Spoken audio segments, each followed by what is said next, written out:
PodCastle, episode 869 for Tuesday the 10th of December 2024. Part 2 of Two Hands Wrapped in Gold by S.B. Divya, read by Kaushik Narasimhan and produced by Eric Valdes. Rated PG-13, with content notes for fire, violence including domestic violence, references to rape and parental deaths.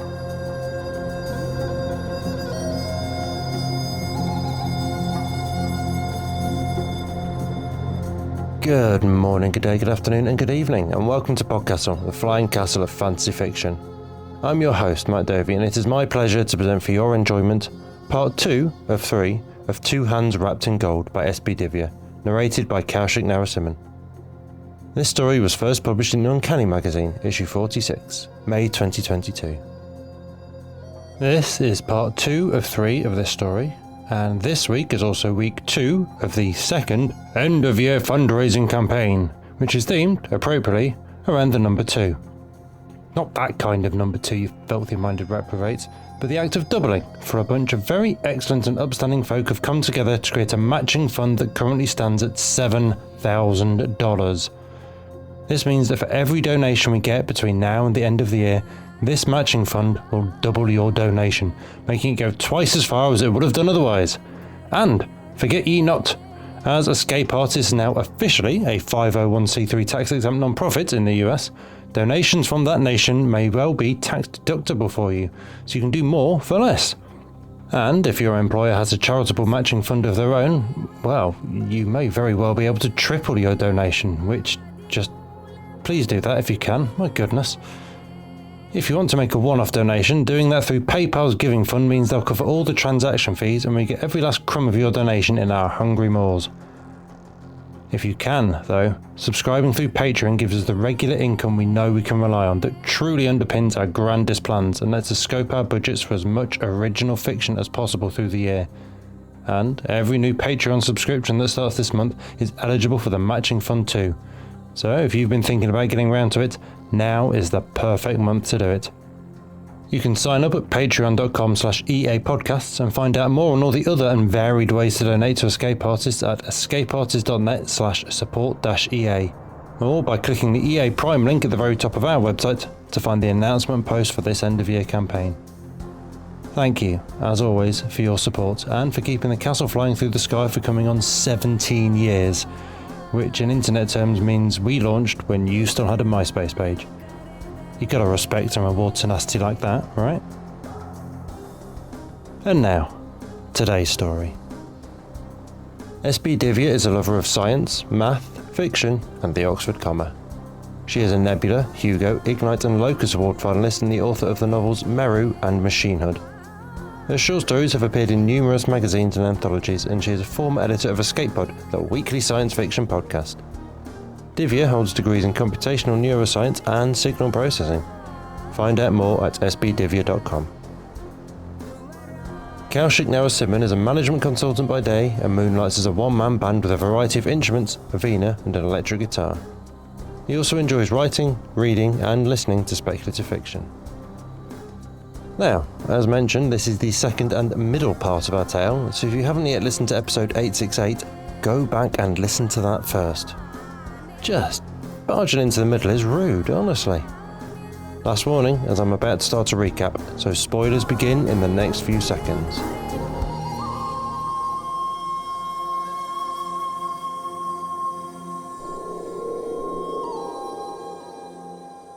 We began with Ram's recollections of his mother wrapping his hands in gold cloth then muslin, and his parents teaching him to lie about the need for such bandaging as burns. We heard the story of how Rampala Lakshmi Charan turned a wooden fox to gold at a year old, a gift brought back from Bavaria by his father, and how Ram's parents begged the wise woman to intervene with the gods and take this gift away. But she advised against refusing the gift of the gods, giving them only the words of this curse. If Rampala Lakshmi Charan turns an object into gold for another person, they must give him whatever he demands in return. If they don't, the golden object will turn to ash and he will lose his ability forever. With only this to protect him from the greed of the world, Ram and his family set off on their travels, only at first intending to keep moving, but eventually realizing they were headed for Bavaria. Alas, as they entered the lands of the Holy Roman Empire, all three fell ill with a fever, and Ram's father did not rise again. Ram and his mother found themselves stranded in the small village of Talgov, run by Conrad, vassal of the local noble. Most shunned them, wary of outsiders, except for the miller's wife Herlinda, who would visit with her daughters Ilsebil and Trudy. Trudy was shy, but Ilse was bold, and she and Ram would run off into the woods together to climb trees. After Herlinda's death the following spring, Ilse continued to visit as an act of charity, bringing bread and cheese, and though she dressed now in a woman's gown, she still ran off into the woods with Ram to play. Some months later, Ram and his mother make the journey to Salzburg in the hope of finding spices and grains from home, though she would have to trade Ram's father's silk clothes to afford them. Ram, seeing his mother's distress, suggests instead that he turn some pebbles into gold nuggets and claim that they come from a nearby riverbed, to which she reluctantly agrees. And then, bearing in mind the words of the curse, Ram trades them to his mother for his father's clothes. Unfortunately, word of their sudden riches makes it back to Talgov, and some men come to visit one night, in their cups, to threaten Ram and his mother and take the gold they believe them to have. Ram puts them off for a while by saying he had found the gold by a river, and they give him 3 days. And that night, he asks his mother to again tell him of his family, and teach him all their names and who they were. We left Ram in his reminiscences of the times he and his mother and his father had travelled together as the happiest times of his life. And now pay attention, for our tale is about to continue, and you must have your lies practiced for when Walter returns.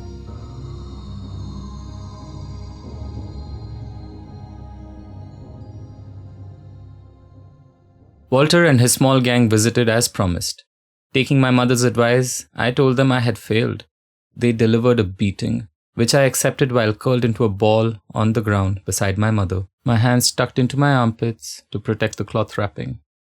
Some of them stood apart and watched. I gathered from their words that they had come mostly for sport, including Conrad, steward's son. Walter had debts to the elder Conrad.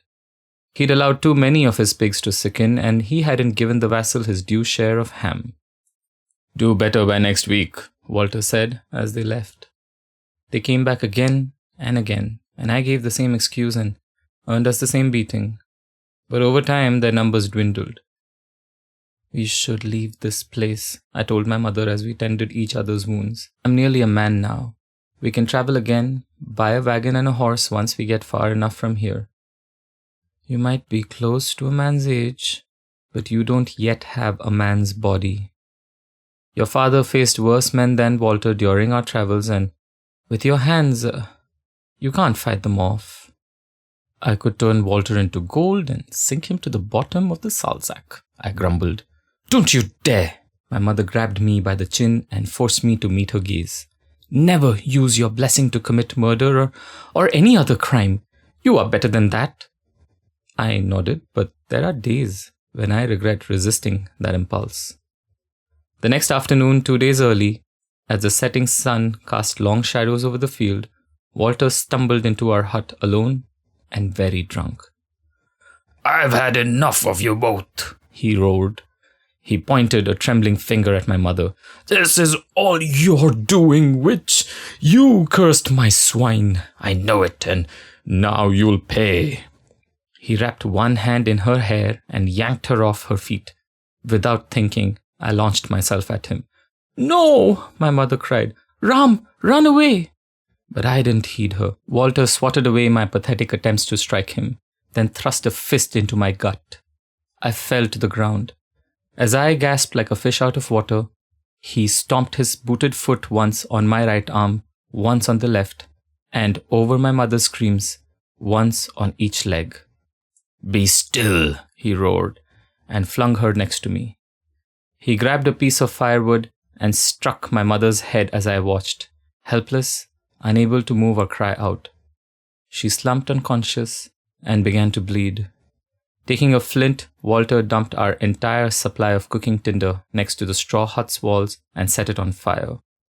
He waited until the flames caught well and smoke started to fill the small space.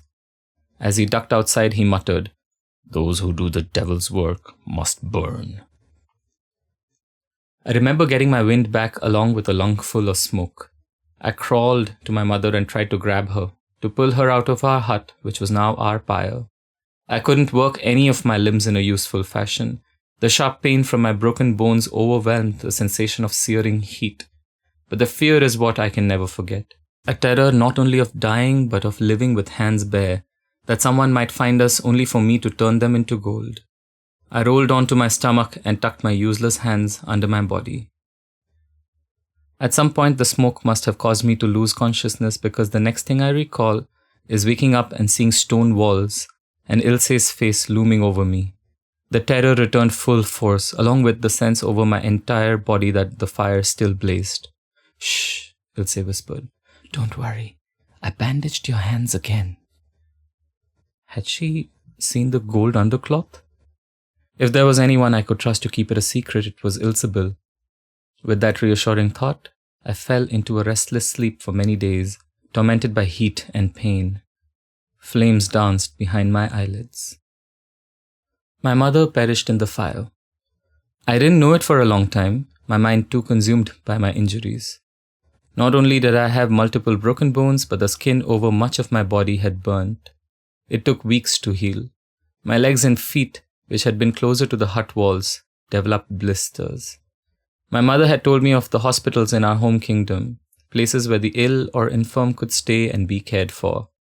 Bavaria had no such thing. I was left in the back of the church for God to look after me. Ilsebill came to see me almost daily. I don't know how much her ministrations helped, but her presence certainly saved me from dying of a broken heart. She told me how she and other villagers had noticed the smoke from the direction of our hut. The column was large enough that they assumed the field had caught fire and rushed over. When they discovered the truth, they doused the flames and dug us from the ruins. Somehow, I lived, and since I had rolled over my hands, they remained bandaged. My skin repaired itself faster than my bones, but those eventually knit themselves too. The priest and Ilse had splintered my limbs as best as they could. All four ended up somewhat misaligned. I could use my arms and legs, but they pained me. Ilsebill stopped visiting once I could walk. "My father won't allow it," she said at her last visit. "If you need me, hide in the trees near our home and whistle like a snowfinch. I'll meet you at our climbing spot." I didn't know what qualified as need, and I lacked both the strength and the courage to test her offer. At first, I could only cross my room, but eventually I made it to the field where they buried unbaptized children. There I found my mother's remains. Even in death, Bavaria had disrespected her, and I, once again, had been powerless to stop it. I spent many a warm summer night curled up on the dirt with my mother rather than in my cot. The priest's eyes were always kind when I returned at dawn, and one day, as the wind blew chill from the mountaintops, I found that I had cried all of my tears, and my pains, both inside and out, had dulled to the constant companionship of aches. The next day I walked to the edge of the village. I rested for a time, then continued further until I reached the heap of ash and char that marked our former hut. I waded through it and searched for something, any small remembrance of the two people in the world who had loved me the most. My foot bumped against a solid object. I knelt and swept aside the debris, my motions gaining speed as I realized it was the bronze chest. My hands trembled from excitement and fatigue as I opened it. The wood carvings in the main chamber had charred but were intact. I felt below them for the mechanism that released the hidden section. There I discovered our silks, cloth of gold, and the carved fox, my father's tooth mark imprinting its tail. With the last of my strength, I heaved the box from the wreckage and dragged it into the woods. Luck had saved it from discovery by the villagers, but I didn't dare rely on that. I hid the trunk in some undergrowth near our climbing trees. No one disturbed us there, and I trusted Ilsebill not to say anything if she happened to spot it. I spent the night in the woods, cradled in the elbow of my beech tree. When I returned to the church, the priest didn't comment on my absence or the filthy state of my clothing. He had allowed me to use some rags to wrap my hands. When I mentioned their diseased state, he murmured the word leprosia, and I filed that away in my lexicon for future use. Every night by my mother's grave, I repeated the words of my curse, the names and habits of my family members, and the cities that would lead me back to my true home. I conversed softly in Tamil with her about my day so that I wouldn't forget my first language. I said prayers to my gods. I vowed that once I was well enough, I would leave Talgov and find my way to Kanyakumari, to the point where three oceans met. The priest asked me to help around the church as remuneration for my extended stay. Dependent as I was on his charity, I did as he asked. For a few hours, I would do various chores and errands. When the pain overwhelmed me, I would lie on my cot. After several months, another villager displaced me, one whose infirmity needed the comfort more. The cold stone floors didn't help my aching body, but I had nowhere else to go. That year's winter came after a poor harvest, and the storehouses for the church grew bare as the needs of the village increased. As soon as the roads became passable, the priest put me on a wagon to Salzburg. I didn't get a chance to say goodbye to Ilsebill. The wagon left me at the abbey, where the monks took pity on me. I stayed with them as long as I could tolerate it, but they wanted me to pray to their God, to accept the Bible as my holy book, and I could not betray my parents that way. When I declared my intention to go, the monks gave me a sack of food and let me keep my bedroll. With these on my back, I left the city for the woods. I planned to discover gold that I could trade for passage on a ship, but I had to think of a safe way to do it.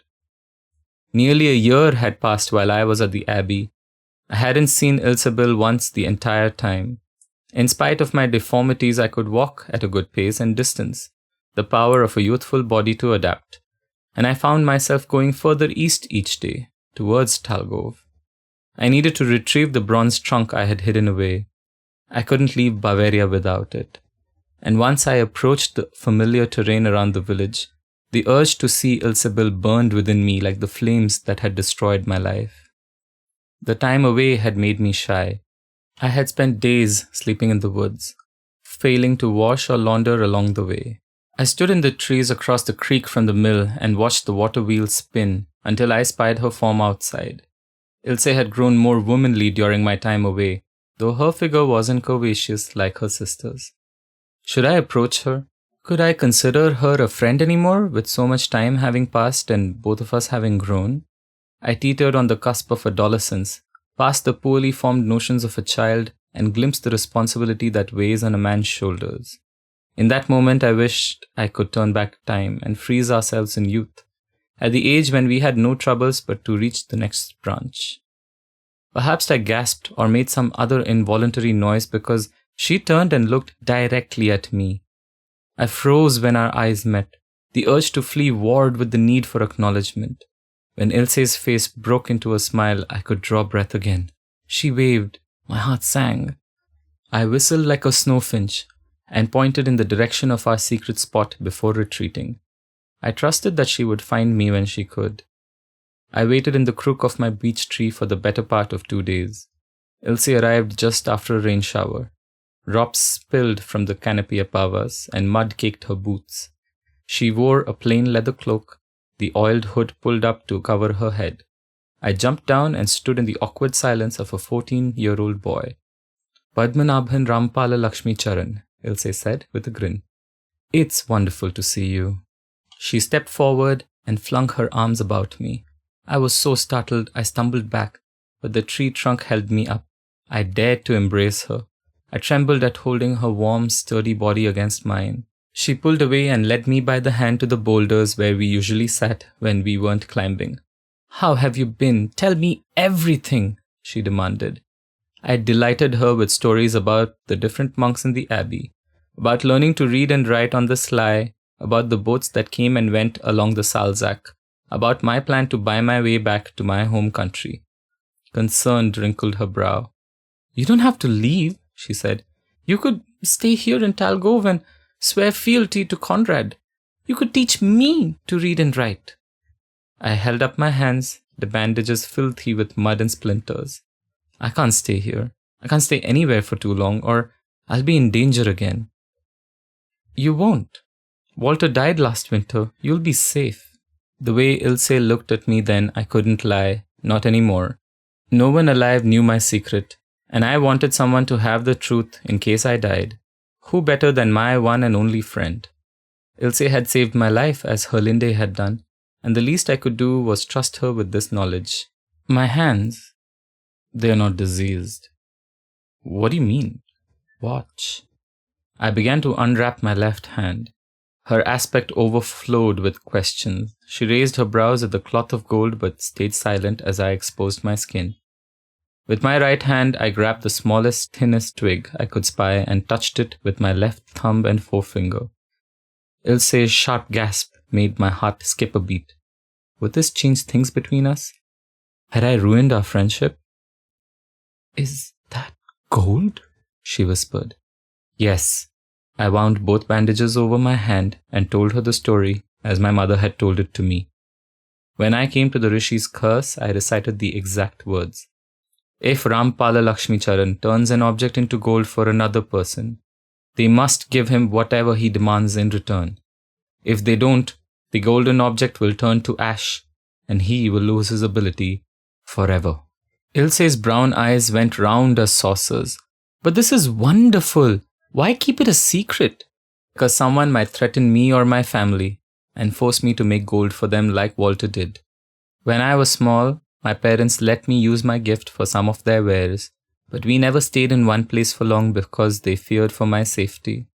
After my father died, my mother was too afraid to continue our traveling ways. That's why we stayed here in Talgov. It was a mistake. I forced out the words I knew to be true. Had we moved on, she would be alive today. Oh, Ram, no. What happened was not your fault. It's all that evil Walter's doing. I'm sure he's burning for his sins. My bitterness was still too fresh for me to accept her statement. That's why I can't stay here. Or anywhere. It's too dangerous. Will it be safe for you to travel alone? You're small enough that people will think you're a child. Wait a few years until you grow into a man. I'll help you in the meantime. I leave you a small sack of food here every fortnight. I keep track of our stores now. Father won't know if something is missing. She gazed at me with such earnestness that it confused my thoughts. There was sense in Ilse's arguments, and staying was an easier choice than leaving, so I acquiesced. Ilse beamed. Listen, between here and Salzburg there are caves with veins of gold, right? We've all heard the rumors. Maybe you can make a vein and pretend to find it. Lead someone there who can mine it. You can avoid the Walter problem that way. It's a good idea, I said. But you must promise me. You will meet here every fortnight with some food even if I can make this cave scheme work. I will if you swear to stay for at least 2 more years. We shook on the bargain. I watched her go with reluctance, then stored the twig in my trunk and went to find a dry place for the night. Over the next months, I familiarized myself with the local terrain. The triangular region formed by Salzburg, Hallein, and Talgov contained plenty of small cave systems. I ranged as far south as Haven, where people mined for salt and copper. The climbing, scrambling, and swimming strengthened my limbs. My small stature allowed me to wiggle through tight spaces the Bavarians couldn't reach. It made my deception easier. I discovered that if I touched a layer of rock that was different from those around it, only it would turn into gold. Then, with my bandaged hands, I'd chip away at a small amount, taking it back to Salzburg or Hallein, whichever was closer, and lead an expedition to the location of the vein that I had discovered. When I found a cave at the mouth of a stream, I would go the gravel route, taking some of my made nuggets with me and leaving the rest for others to gather, as Walter had wanted. Sometimes I came upon salt or copper deposits, which were equally valuable to the local trade, and I wouldn't have to use any magic at all.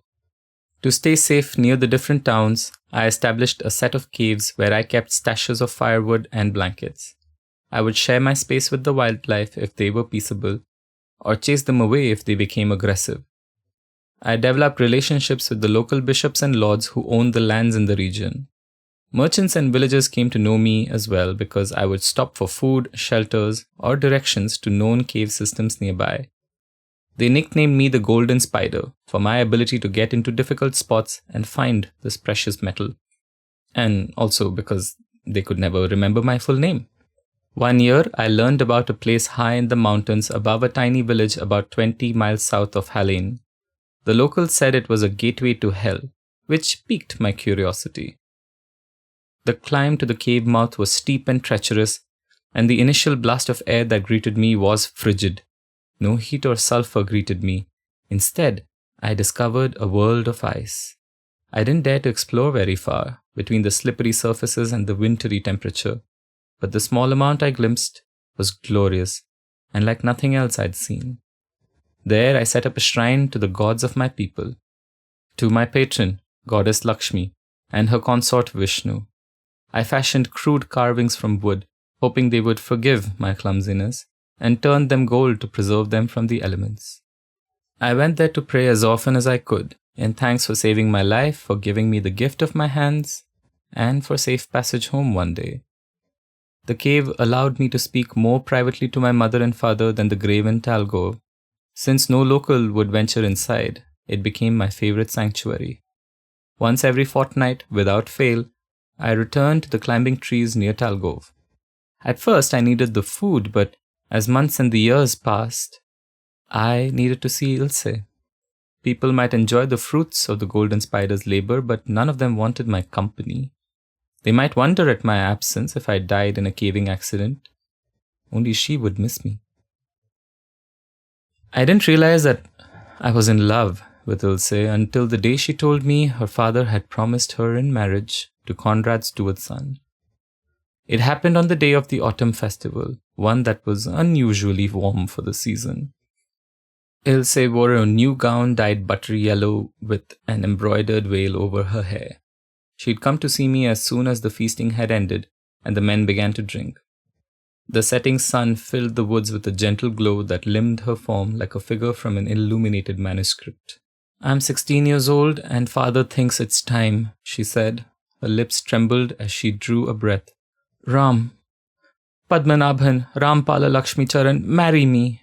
Make lots of gold and offer it as a dowry. No one will question you this time. Please, I don't want to be Conrad's wife." I had given my heart to Ilse when we were still children. I just hadn't realized it until she said the words, "Marry me." Now she was betrothed to a young man who had once helped beat my mother and me.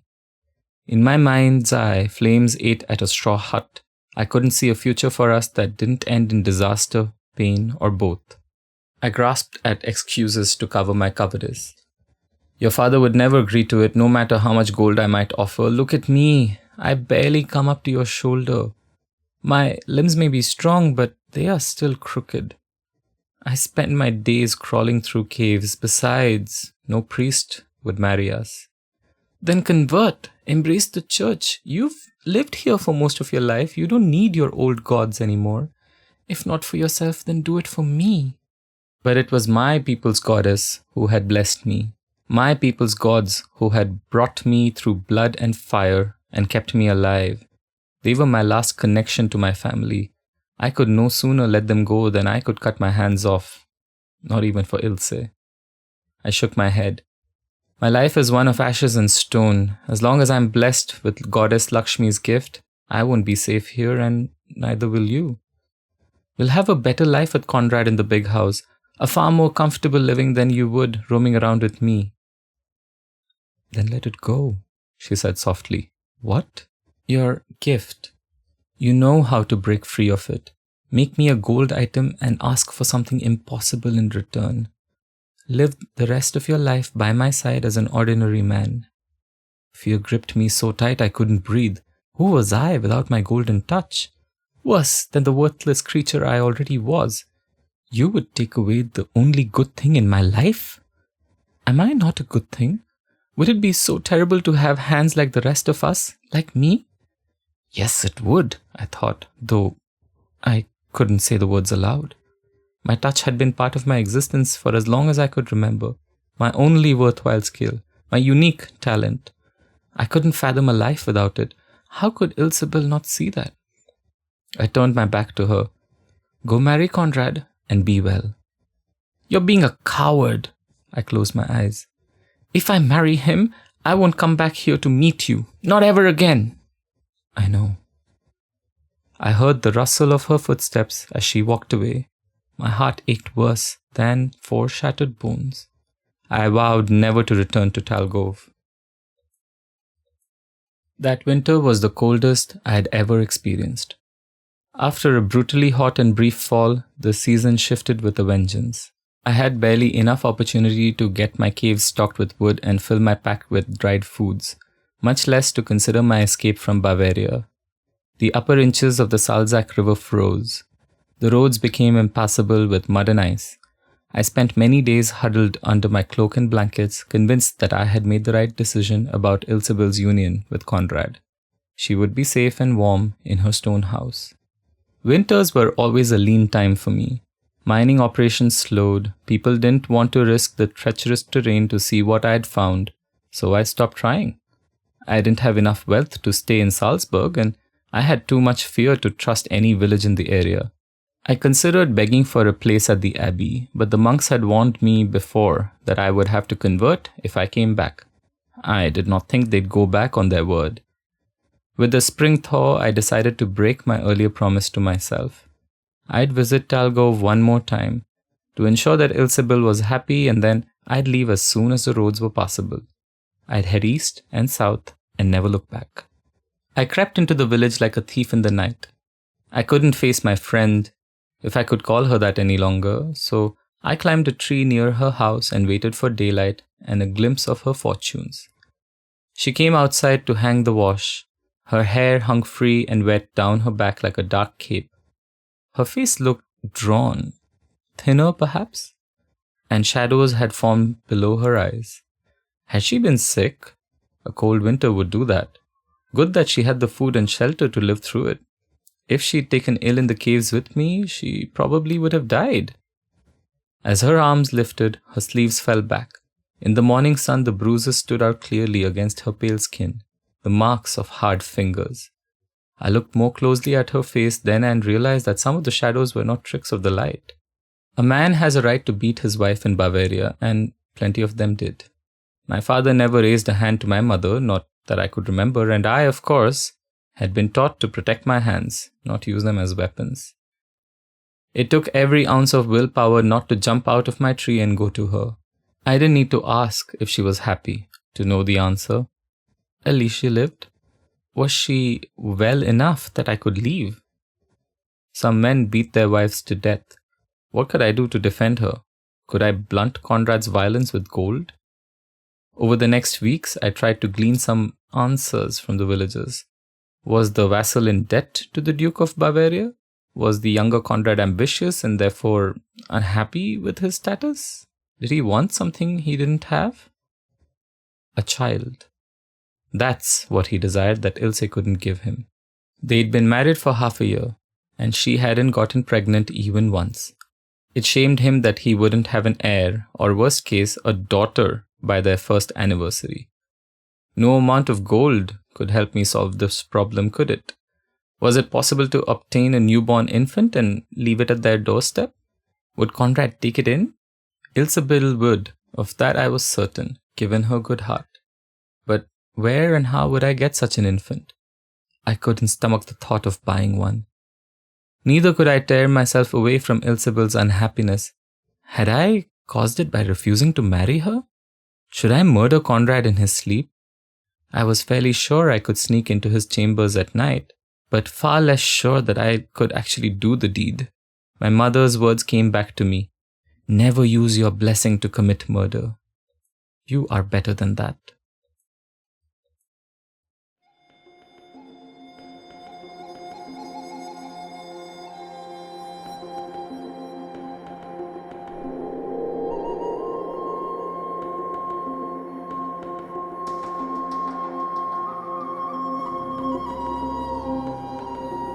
And welcome back.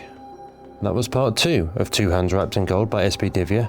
And if you enjoyed that, then of course you'll return for the final part next week, yes? Good. We shall see you then.